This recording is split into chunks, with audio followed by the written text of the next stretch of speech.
Hello everyone, this is God's Girl G, and thank you so much for joining me today. If you are new to my channel, welcome. For those of you returning to my channel and are not already subscribed, I am going to encourage you to do so by clicking the subscribe icon below. That way you won't miss out on any of the videos that I upload, which I do on a weekly basis. And during the course of listening or watching this video, if you hear something that you like, click the thumbs up icon or comment below. I love reading all of your comments and I do try to respond accordingly. So let's get into today's discussion. Finances feels like a very private matter, but yet it affects so much of our life and reveals a lot about what's in our heart.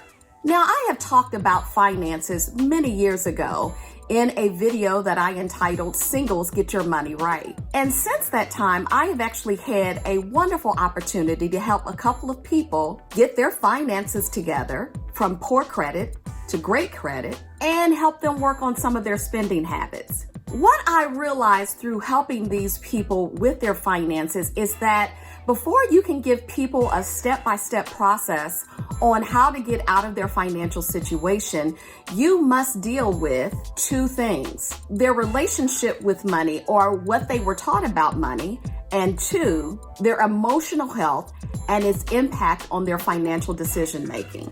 When you pay attention to your relationship with money and your emotions, you can gain some important insights into yourself. So for the purposes of this video, I want to address some common mistakes that may indicate which emotions are at play, how emotions can impact your finances, and I will conclude by talking about some resources that you can use to help you with your finances. There are so many misunderstandings about money that I can create a multitude of videos talking about each misunderstanding. One misunderstanding is that many Christians believe that money is the root of all evil, but in truth, it's not. The Bible clearly states that the love of money is the root of all evil.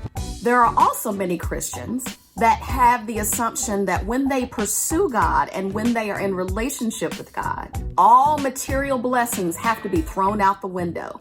They believe that authentic Christians are poor.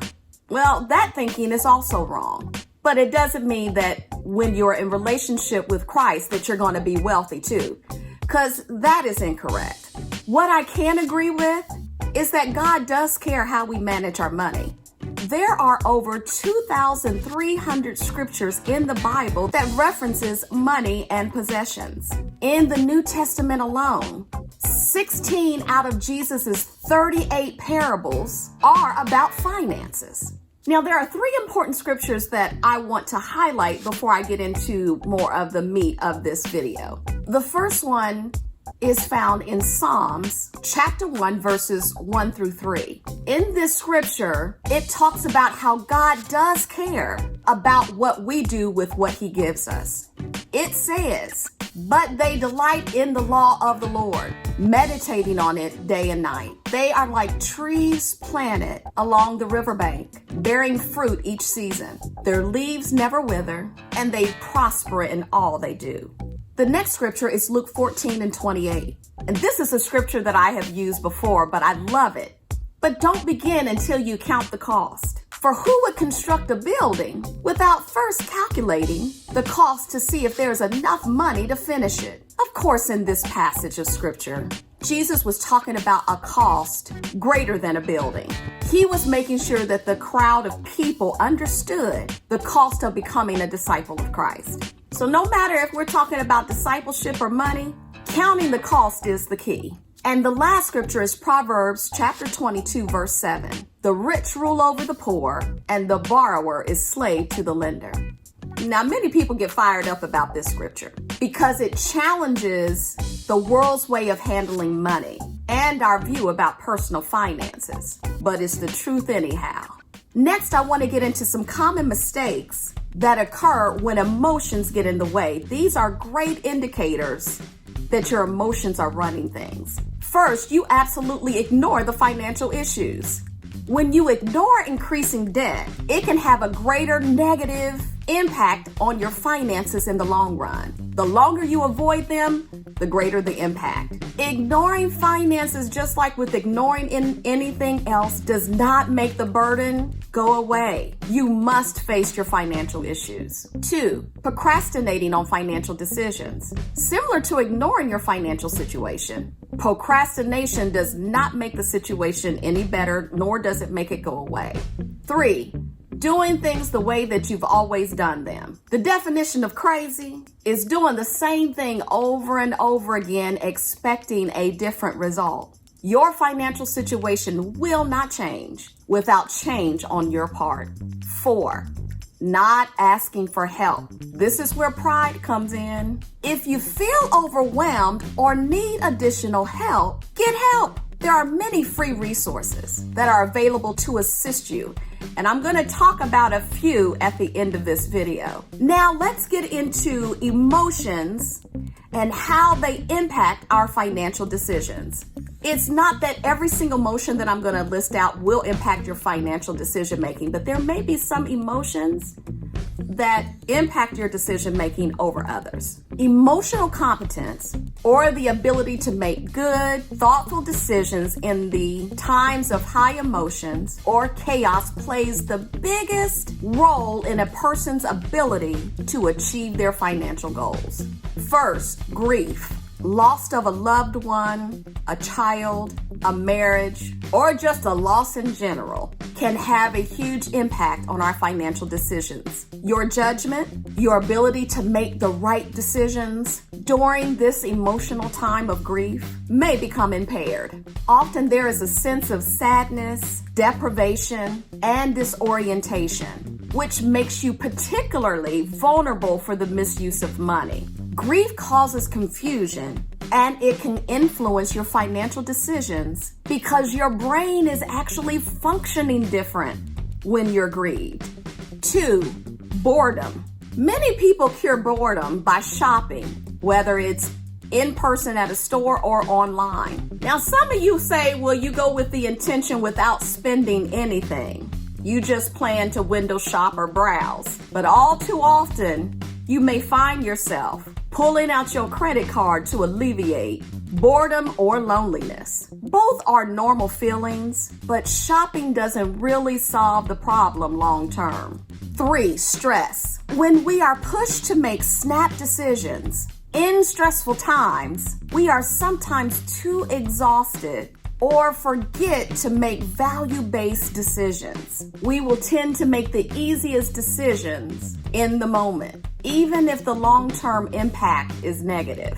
Stress negatively impacts our ability to make informed and rational financial decisions. When we are stressed, we feel less in control. We tend to be worse at saving and budgeting and become more impulsive with how we spend our money. 4, frustration or anger. Anger causes us to make impulsive financial decisions by making us blind to the downside of our actions in the heat of the moment. Anger is sometimes the response that we have when something upsets us. We tend to diffuse our frustration or anger by treating ourselves to something. Anger and even disappointment is one of the biggest fuels of a I deserve this mindset. When you find yourself mentally or out loud saying, I deserve this, I encourage you to really ask yourself the question, are you really angry or upset instead?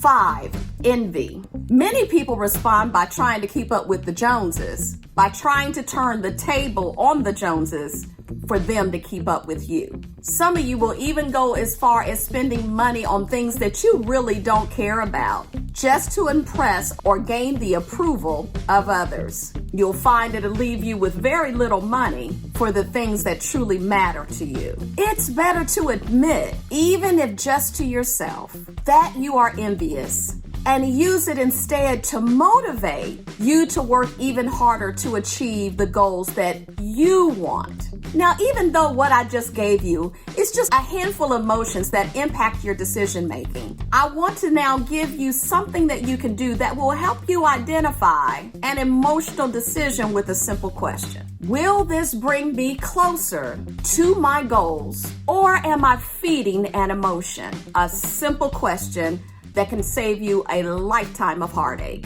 Now, I want to give you a resource that helped me during a time when I found myself not only in a divorce, but it also helped me rebuild my finances as a result of the divorce. I am a huge proponent of Dave Ramsey. Now, you have to understand the process that I went through, it wasn't something that I did in a year. I knew I had to change and deal with the grief of going through a divorce, a lost marriage, and all of the issues and separation that come from that. So this lasted a couple of years, but I had to get to the root of what my financial thinking, financial reasoning, and the emotions. I had to get to the bottom of that.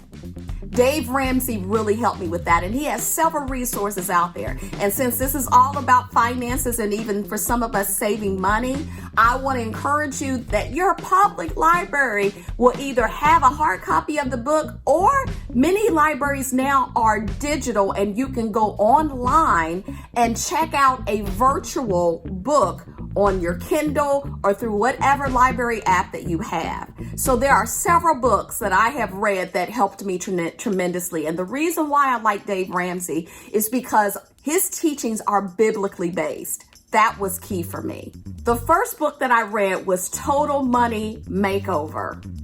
I loved that book, and I actually listened to it while I was working out, while I was doing things around the house. And the second book that I read, and then I also received the online class, which is Financial Peace University. It gives you not only additional information, but it breaks it down in like a classroom session. So each class lasts an hour, but you get, as a part of this, if you buy the program, which the program access will give you a years-long access to the different workbooks, information, and toolkit that they have to get your finances back on track. Financial Peace University. Now, debt can bring us undue stress, anxiety, anger, and a whole bag of other stuff that comes just with this thing called life.